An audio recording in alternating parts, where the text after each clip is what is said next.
Hi, and welcome to today's video where we're talking about IRS Form 8821 Tax Information Authorization. We'll point out some common mistakes with this form and provide tips for how you can avoid them. Tip number 1. What is Form 8821 and when should you use it?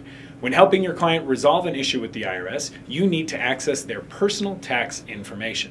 Form 8821 authorizes any individual, organization, or tax professional to receive confidential tax documents for their client. It can also revoke previous tax information authorizations that are no longer required. By accessing this information, you can identify what returns your client needs to file, how much tax, interest, and penalties are due, or if their account is in collections. However, there are several actions that Form 8821 does not authorize you to do. The biggest misconception with this form is that it authorizes representative power. Form 8821 cannot authorize you to represent your clients before the IRS. This includes speaking to the IRS on your client's behalf, executing waivers, consents, closing agreements, or any other representative matters. To receive this authorization, you need to fill out Form 2848 Power of Attorney and Declaration of Representative. Go check out our video on Form 2848 to learn more about it. Tip number 2, play it safe. You're probably wondering, why would I bother with the Form 8821 if you can just fill out Form 2848? Here's why. In many cases, clients don't tell you the full story right away. This can make it difficult to decide if you want to take a client on, and in these instances, you want to start with a Form 8821. The 8821 allows you to assess your client's tax situation before becoming more liable yourself. Once you file Form 2848, you are expected to represent your client. If you do not meet the expectation of a rigorous defense on behalf of your client, you may be subject to a professional liability lawsuit or malpractice. By filling Form 8821 first, you can get access to all the information you need to fully understand your client's situation and determine if full power of attorney is necessary to help your client. Tip number 3, tax information.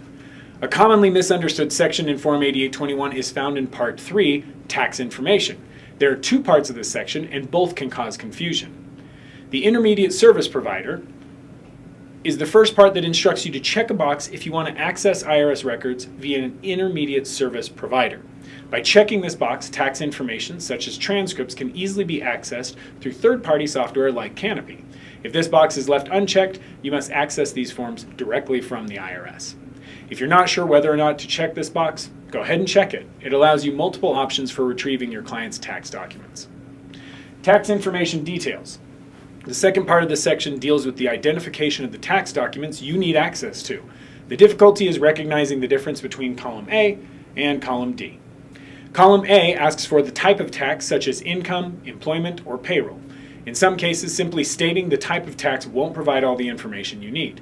To access information outside your client's tax transcripts, specify it in Column D. For example, there may be a lien filing that you wouldn't have access to through transcripts. You would need to write lien information in Column D for the IRS to provide access to this information.